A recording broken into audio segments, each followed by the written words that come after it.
আর আসলে 10,000 এই 12,000 টাকা দা এই গাবিন গরু আমরা দিব। আমার গা গরু না দেখ, আমার টেহা দেখ। ভাই ও বাবা দিন আমি টাকা দিয়াম কইতে। এই তো এই তো গরু নিবার ভাব হইছে। তুই যখন আমার টেহা নিয়ে যারস তে ঘন্টায় ঘন্টায় 5,000 করে পারবো। এটা সন্ধ্যা হস্তি কইলে গরুটা নিবার ভাব হয়ে গেছে। দেখছস কি ক্যাপাসিটি টাকা আইলো। ও ভাই আমনে একটা জিনিস আসলে তুই জিনিস দেখছস কি? এই গো ভাই গরুটা খুল। বেটা তুই কি আমার মাংলা দিত তুই টিয়া সুইদা দিত সুদা টিয়া আছে নিবে তুই আমার গরু বিল নজর দেশ করে গরু বিল নজর দিলে দেখব গরু লাগাতার বাইন্দা তুই আম তুই কি বুঝাইতে চাইতাছস? তুই কি হন আমার মারবি?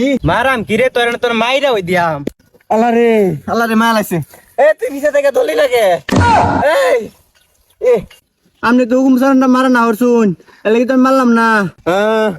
তোর চাকরি নট। তোর তোর তুই থাকতে আমারে ফাঁসে তো ঘুষি মাইরা ফালাই দে। তুই ধরস না। তোর থেকে হাতের দিকে তোর তুই আমার লগে নাই। তুই সব থাকা কি শেষ? মারলো দোষ না মারলো দোষ এর আগে একজনটা মারলাম যা আমনি না হরছুন।